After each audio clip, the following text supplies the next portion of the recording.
ইরানে আমেরিকা ও ইসরায়েলের যুদ্ধ শুরুর পর ২ মার্চ কাতারে এক দুঃসাহসিক অভিযানে যান ৪ ইরানি পাইলট। আইআরজিসির দাবি অনুযায়ী সফল অভিযান শেষে ফেরার সময় শত্রুবাহিনীর আঘাতে বিমানটি বিধ্বস্ত হলে এক পাইলট নিহত এবং ৩ জন নিখোঁজ হন। তেহরানের দাবি, নিখোঁজ ৩ ইরানি পাইলটকে আটকের পর দৃষ্টিসীমার আড়াল করে রেখেছে কাতার।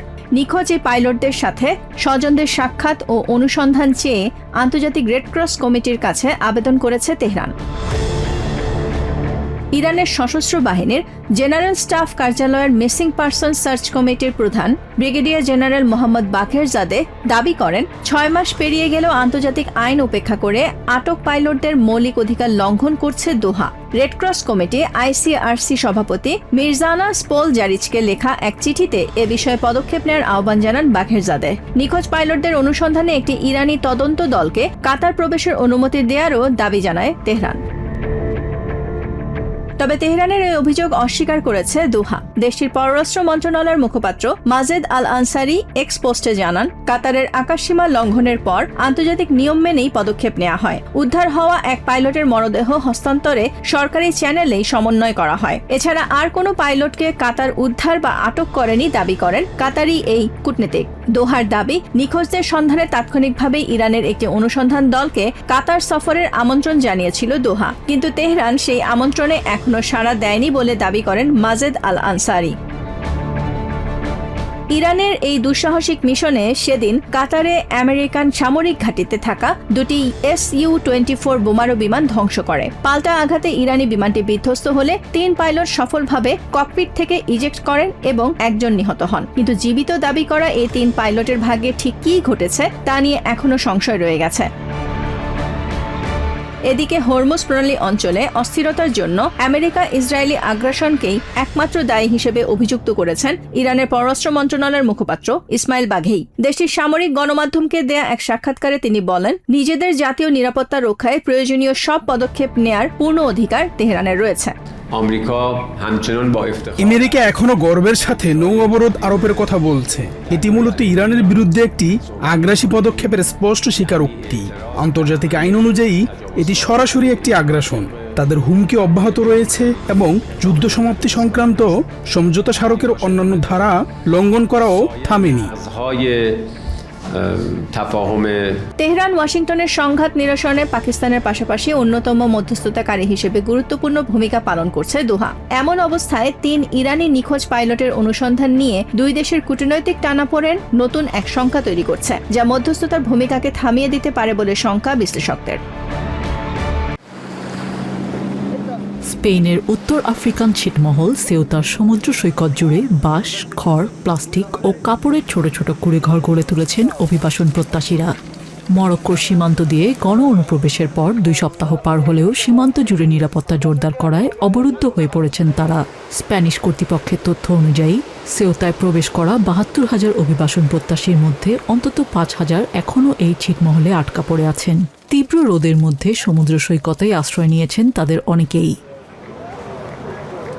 সীমান্তে কাঁটাতারের বেড়া, নজরদারি ক্যামেরা ও অতিরিক্ত পুলিশ মোতায়েন থাকায় অবৈধভাবে সীমান্ত অতিক্রম করা এখন প্রায় অসম্ভব। আইনি প্রক্রিয়ায় রাজনৈতিক আশ্রয় চাওয়ার আশা নিয়ে আসা অভিবাসন প্রত্যাশীরা এখন নিজেদের ভবিষ্যৎ নিয়ে চরম দুশ্চিন্তায়। এখানে নিরাপত্তা ব্যবস্থা অত্যন্ত কঠোর। আসলে এভাবে অনুপ্রবেশ করা কোনোভাবে কাম্য ছিল না। আমরা চেয়েছিলাম সব আইনি প্রক্রিয়ায় হোক।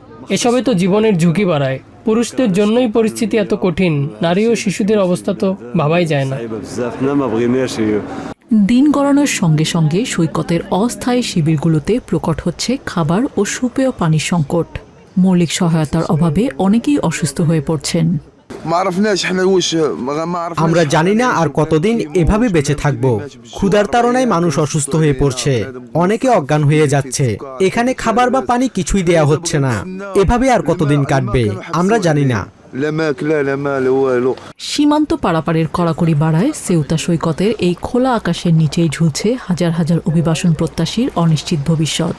স্পেন ও মরক্কো কর্তৃপক্ষের বিধিনিষেধের বেড়াজালে আটকে পড়া এই মানুষগুলো এখন জরুরি মানবিক সহায়তার পাশাপাশি স্থায়ী আইনি সমাধানের প্রহর গুনছেন। ঐতিহাসিক কি পেচেরক্স লাভরা মনাস্ট্রির 975তম প্রতিষ্ঠাবার্ষিকী উপলক্ষে বিশেষ অনুষ্ঠানে ইউনেস্কোর মহাপরিচালক খালেদ আল আনানির সাথে সাক্ষাৎ করেন ইউক্রেনিয়ান প্রেসিডেন্ট ভলোদিমির জেলেনস্কি।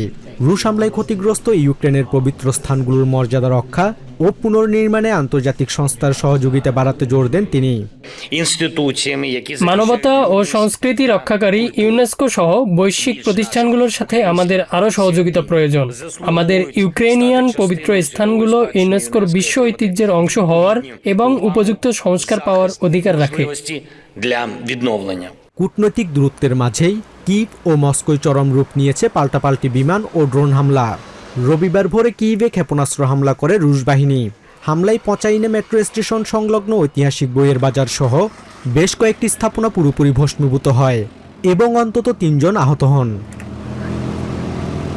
পাল্টা জবাবে রাশিয়ার রাজধানী মস্কো অঞ্চলে ব্যাপক ড্রোন হামলা চালায় ইউক্রেন।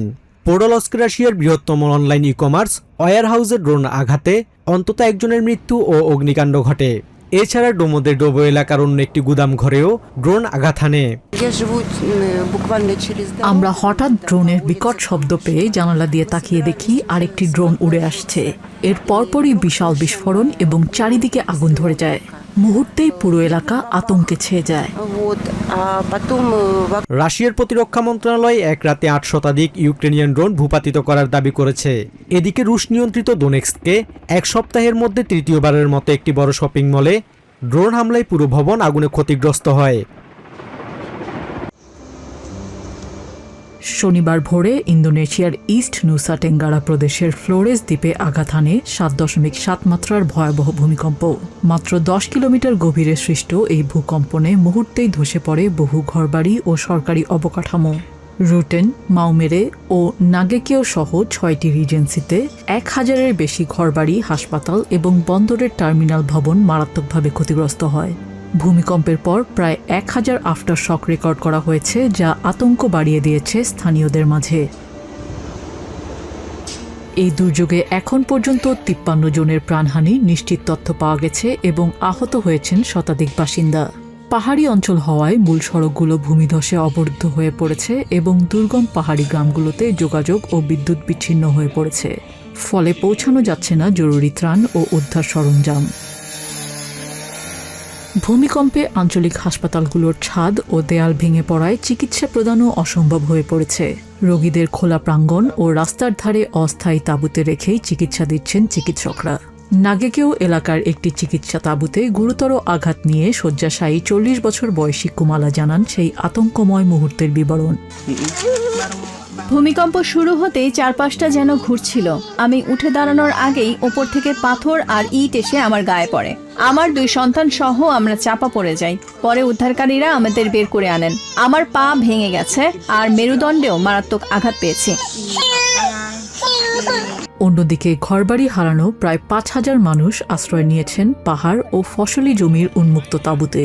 সরকারের পক্ষ থেকে ত্রাণ সামগ্রী পাঠানোর দাবি করা হলেও বাস্তবে অনেক দুর্গম এলাকায় এখনও পৌঁছায়নি পানি ও শুকনো খাবার।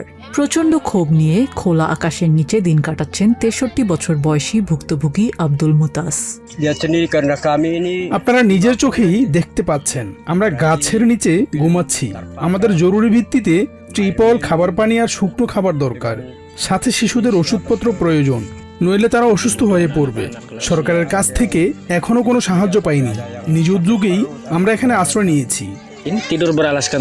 দ্রুত ত্রাণ বিতরণ ও সম্পদ ব্যবহারের সুবিধার জন্য সমগ্র প্রদেশে জরুরি অবস্থা জারির প্রক্রিয়া শুরু করেছে স্থানীয় প্রশাসন। জাতীয় দুর্যোগ ব্যবস্থাপনা সংস্থা জানিয়েছে, উদ্ধার কাজ জোরদার করার পাশাপাশি বিচ্ছিন্ন গ্রামগুলোর সঙ্গে যোগাযোগ পুনঃস্থাপনকেই এই মুহূর্তে সবচেয়ে বেশি অগ্রাধিকার দেওয়া হচ্ছে।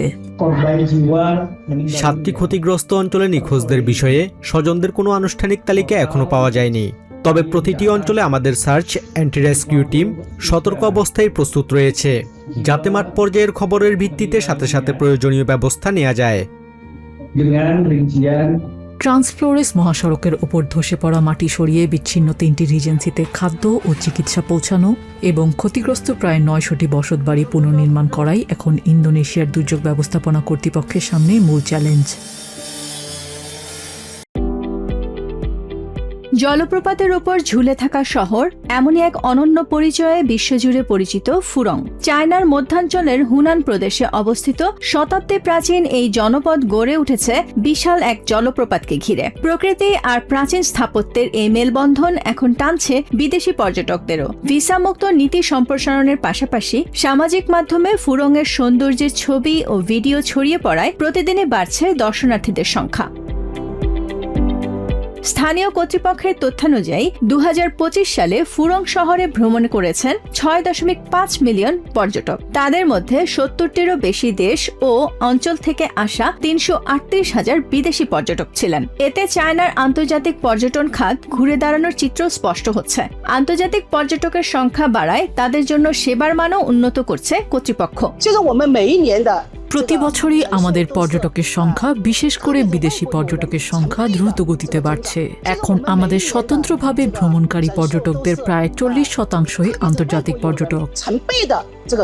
প্রাচীন ঐতিহ্য, অনন্য প্রাকৃতিক সৌন্দর্য আর আন্তর্জাতিক পর্যটন বান্ধব সেবার সমন্বয়ে ফুরং এখন শুধু চায়নার নয়, বিশ্বের পর্যটন মানচিত্রেও নিজের জায়গা করে নিচ্ছে। বেলজিয়ামের দিনান শহরে জমে উঠেছে ঐতিহ্যবাহী বাথটাব রেগাটা। শনিবার মেউস নদীর তীরে পরিবার ও বন্ধুরা মিলে অংশ নেন এই ব্যতিক্রমী প্রতিযোগিতায়। ১৯৮২ সাল থেকে চলে আসা এই অভিনব রেগাটার নিয়ম অনুযায়ী প্রতিটি ভেলায় অন্তত একটি বাথটাব থাকা বাধ্যতামূলক। আমরা এখানে এসেছি মজা করতে, লোকজনকে পানি ছিটিয়ে আনন্দ দিতে এবং চমৎকার এই আবহাওয়া উপভোগ করতে। পরিবার ও বন্ধুদের নিয়ে দিনটি দারুণ কাটছে। নদীর বুকে প্রায় ১ কিলোমিটার দীর্ঘ এই রেগাটায় অংশগ্রহণকারীরা নিজেদের তৈরি নানা আকর্ষণীয় থিমের ভেলা নিয়ে নামেন। তবে অনেকেরই ভেলা ঠিকমতো ভেসে থাকতে না পেরে মাঝ নদীতেই ডুবে যায়। আমরা দিনান্তের বাসিন্দা, তাই দীর্ঘদিন ধরেই রেগাটা দেখে আসছি। এবারই প্রথম আমরা নিজেদের মতো করে একটি বাথটাব বানিয়ে প্রতিযোগিতায় নেমেছি। তবে ভেলাটিতে একটু বেশি পানি উঠছে, জানি না এটাই নিয়ম কিনা। কেউ কেউ নিরাপদ গন্তব্যের দিকে এগিয়ে গেলেও অনেকের ভেলা মাঝপথেই বিকল হয়ে যায়। তবুও ছুটির দিনে এই জলকেলিতে অংশ নিয়ে মেতে ওঠেন ছোট বড় সবাই। নিউ ইয়র্ক থেকে সম্প্রচারিত TVN 24 টেলিভিশন, বিশ্বজুড়ে বাঙালির কণ্ঠস্বর।